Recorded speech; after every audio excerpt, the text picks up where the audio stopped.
오늘은 종려주일입니다.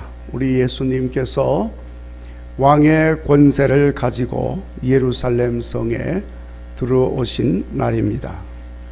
수많은 사람들이 종려나무 가지를 꺾어서 흔들면서 예수님을 영접했습니다.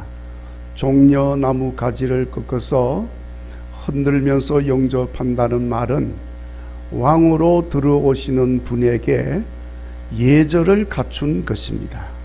그러니까 예수님 들어오실 때 종려나무 가지를 꺾어서 흔들고 환영한 것은 예수님이 누구라고 하는 거죠? 왕이시다.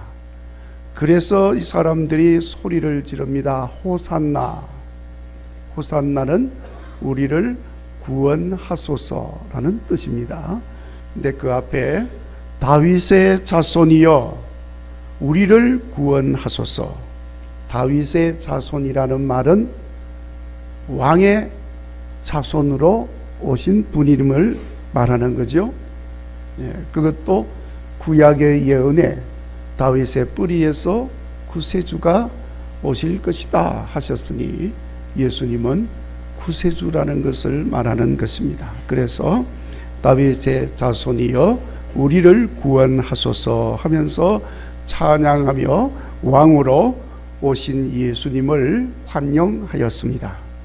교회는 그렇게 왕으로 오신 예수님을 환영한 그날을 기리면서 종려주일로 정하고 지키고 있는 것입니다. 우리가 이렇게 종려주일로 지키는 것은 이 땅에 오신 예수님은 만왕의 왕이시고 아멘, 만주의 주이시고 구세주로 오신 분이시다 하는 것을 믿기 때문에 그렇게 지키는 것입니다. 그리고 또 그렇게 고백하고 믿고자 하는 것입니다. 여러분, 우리 예수님 만왕의 왕이시고 만주의 주이신 구세주이심을 믿으시는 줄로 믿습니다.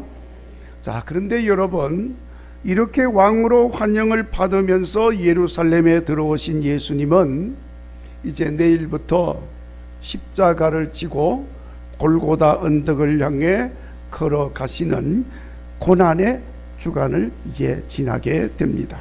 그래서 금요일에 십자가에 못 박혀서 죽으시게 됩니다. 자, 여러분, 왕으로 오신 예수님이 왜 그렇게 고난을 당하고 그렇게 죽으셔야 하는가? 그건 참으로 대단히 좀 아이러니컬한 이야기입니다.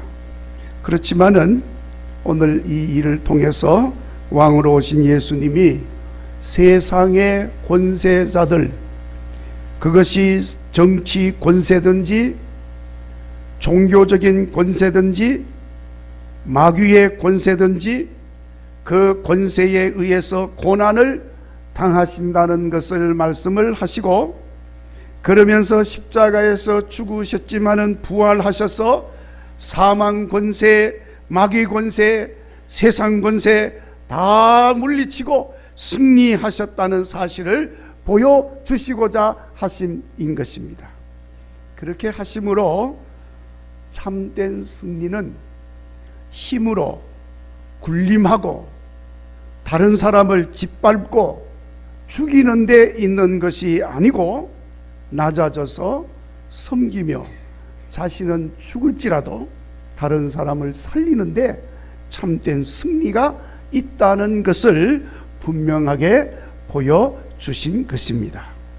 그래서 여러분, 예수님께서는 미리 제자들에게 이런 역사가 일어나게 될 것임을 말씀해 주셨는데, 여러분, 오늘 우리가 봉독한 말씀이 바로 그 말씀입니다. 오늘 말씀은 예수님께서 십자가에서 고난받고 죽으실 것을 예고하시고 처음으로 죽임당하고 3일 만에 다시 살아나게 될 것임을 말씀하신 내용이 기록이 되어 있습니다. 예수님께서 이렇게 말씀을 할 때 22절에 보니까 베드로가 그 말을 듣고는 즉시로 예수님을 붙들고 항변하면서 주여 그리 마시옵소서, 이 일이 결코 주께 미치지 아니하리이다 하면서 말을 했습니다. 그러니까 그렇게 말하는 베드로를 향해서 우리 예수님께서 아주 직설적으로 단호하게 말씀을 하셨습니다.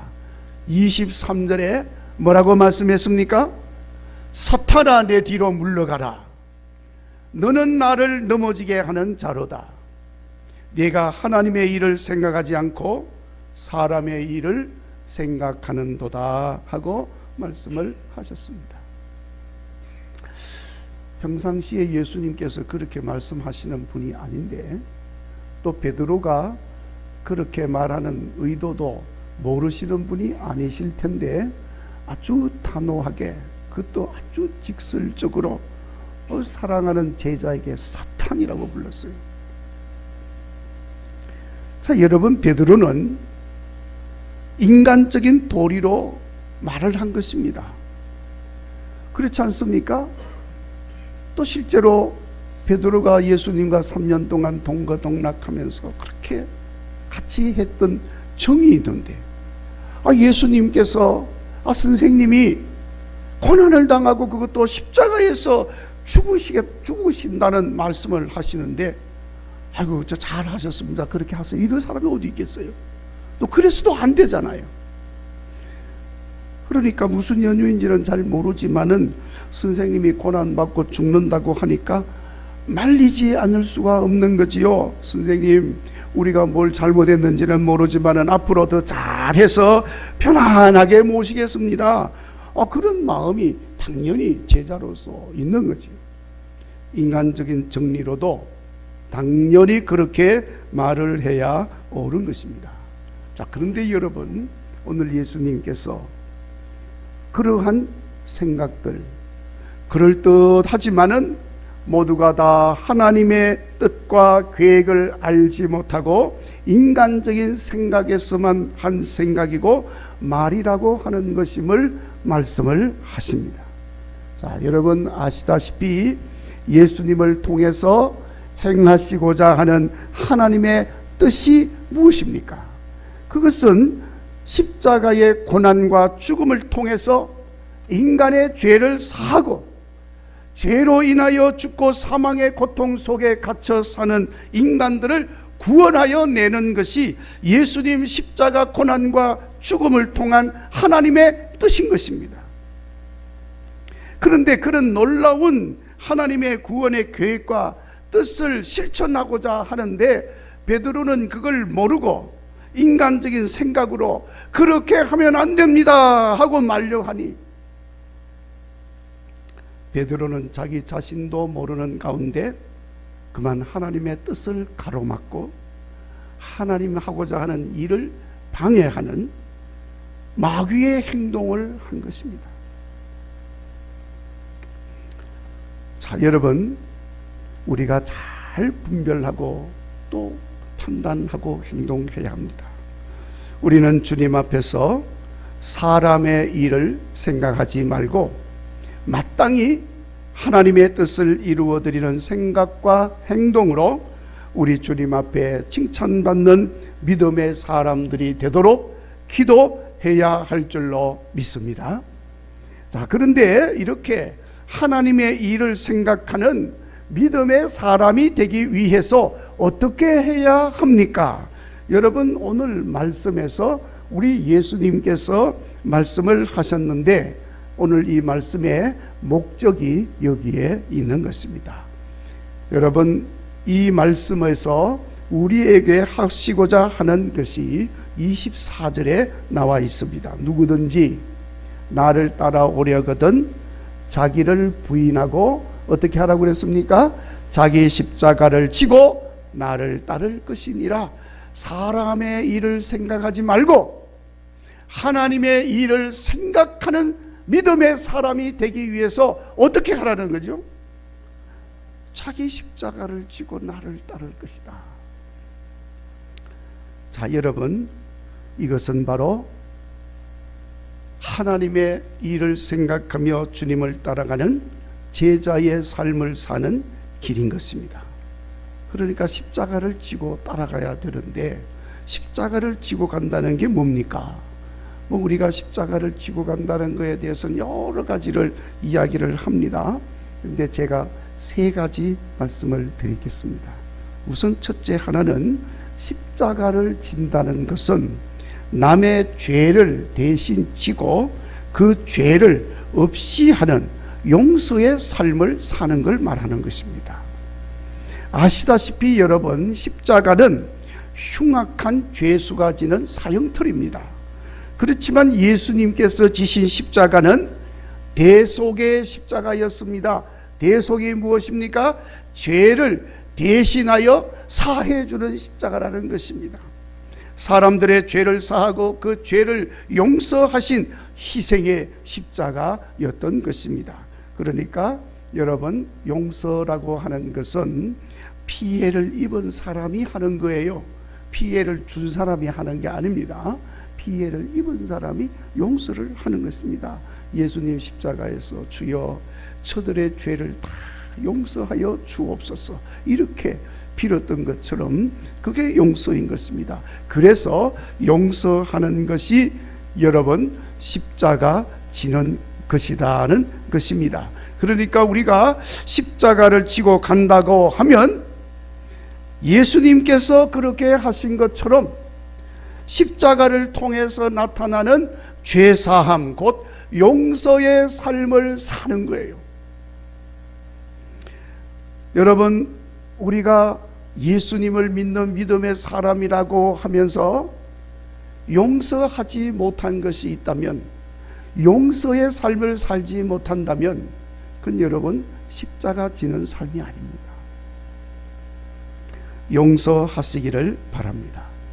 용서 없이는 십자가를 지고 주님을 따른다고 할 수가 없습니다. 이것은 요한의 십자가요.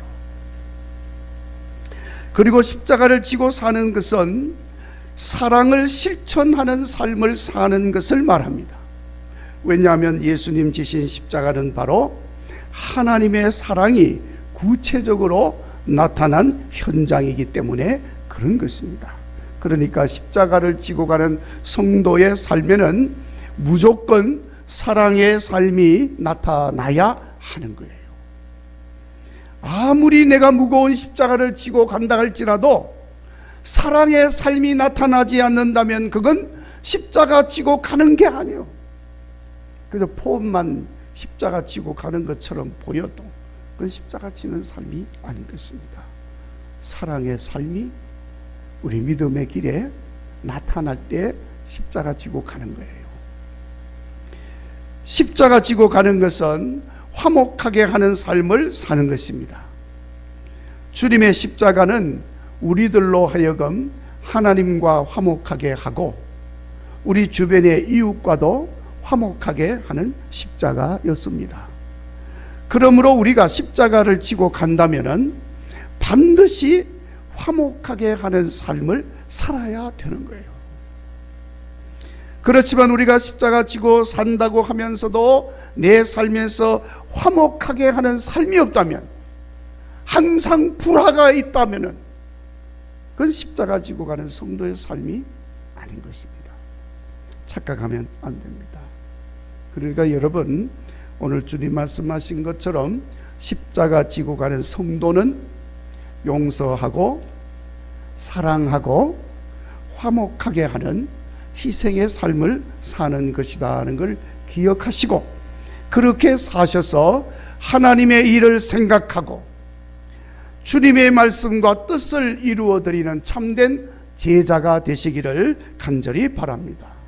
자, 그러면 그렇게 십자가를 지고 가려면 어떻게 해야 됩니까?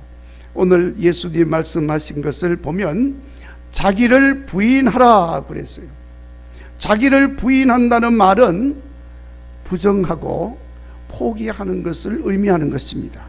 그러니까 자기를 포기한다는 말은 자기 생각을 포기하고 자기 욕심을 내려놓고 자기 이름 포기하고 나라고 하는 생각을 포기하는 거예요.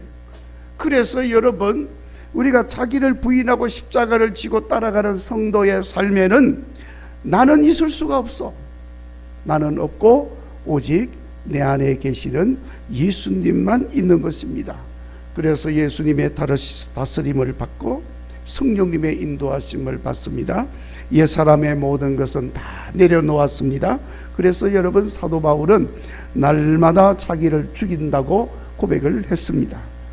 자, 여러분, 어떻게 날마다 자기를 죽일 수 있습니까? 말씀에 순종하고 늘 기도에 힘을 쓰므로 자기 뜻을 꺾어버리고 주님의 뜻에 복종하면 되는 거예요. 그렇게 해서 말씀과 기도로 우리는 날로 거룩하여 지는 것입니다. 날마다 나를 죽이니 날마다 새로운 사람이 살아납니다. 날마다 새 사람이 되는 거예요. 그러니까 여러분, 이렇게 날마다 새 사람이 되어서 사니까 사람의 일을 생각하는 것은 자동적으로 없어지는 거예요. 오직 하나님의 일을 생각하는 삶을 살게 되는 것입니다. 사랑하는 성도 여러분, 예수님처럼, 바울처럼 나를 내려놓고 말씀과 기도로 내 안에 거하시는 예수님으로 사는 성도가 되시어서 자기를 온전히 부인하고 십자가 지고 주님 따라가는 성도가 되시기를 주의 이름으로 축원합니다. 그래서 이렇게 자기를 부인하고 십자가를 지고 따라감으로 주님께서 약속하신 놀라운 복을 받으시는 성도가 되시기를 간절히 바랍니다. 그래서 여러분, 오늘 예수님께서도 말씀을 하셨습니다. 우리가 나를 내려놓고 부인하고 부정하고 생명까지 포기하고 나를 버리는 삶을 살았더니 주 안에서 더욱더 빛나는 생명을 찾는 역사가 일어나게 된다는 것입니다. 26절에 천하를 얻고도 제 목숨을 잃으면 무슨 유익이 있겠느냐? 아무 유익이 없다는 거지요. 그러나 참된 생명과 함께 천하도 얻는 유익한 삶으로 채워지는 역사가 일어나게 되는 줄로 믿습니다. 그래서 무엇보다도 우리 주님 앞에 인정받는 복된 성도의 삶을 살게 될 줄로 믿습니다. 여러분, 인도네시아에 이 자바라고 하는 곳이 있는데 또 그곳에서도 한 작은 섬에 한 선교사가 선교하러 방문을 했습니다. 그런데 여자입니다.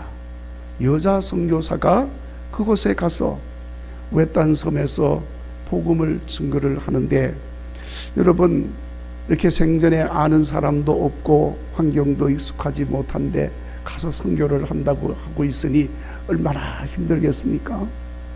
그리고 무엇보다도 열심히 뭘 선교한다고 하는데도 무슨 열매가 나타나지 않으니까 참 마음이 괴롭습니다.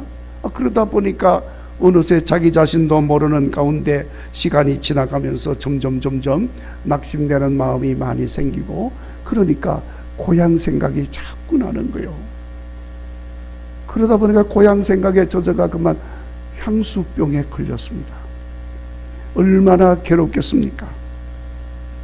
그렇게 향수병으로 인해서 낙심 가운데 고생을 하고 있는데 어느 날 그녀의 눈에 자기가 자바섬에 올 때에 가지고 온 성냥갑이 보였다는 거예요. 평상시에도 늘 보았던 성냥갑인데 그날따라 그 성냥갑을 보니까 생각이 자기와 비슷하다는 생각이 드는 거예요.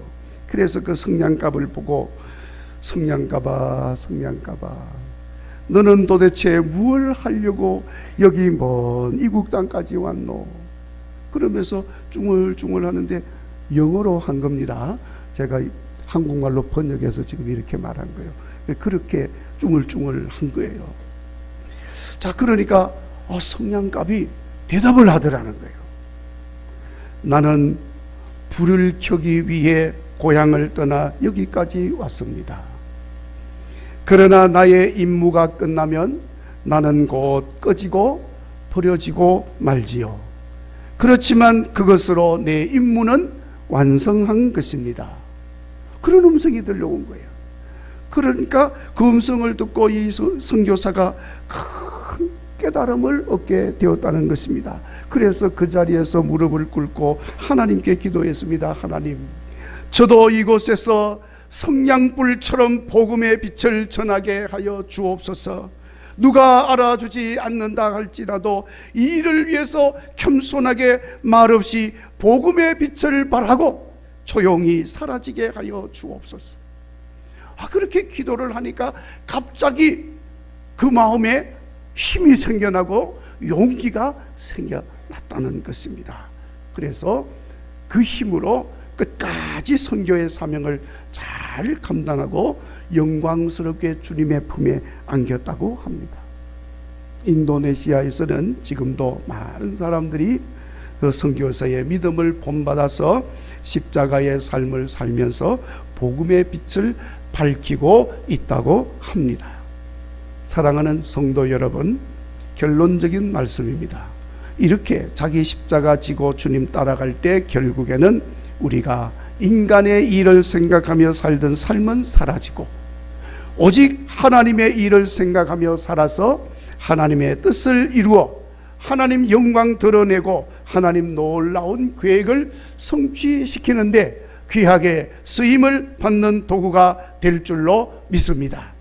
마귀를 물리치고 승리하는 삶은 덤으로 주어지는 것입니다. 악렬히 주님 앞에 인정받고 칭찬받는 믿음의 사람이 될 줄로 믿습니다. 2025년 사순절 남은 고난의 한 주간도 우리 끝까지 승리하시는 성도들이 되시기를 간절히 바랍니다.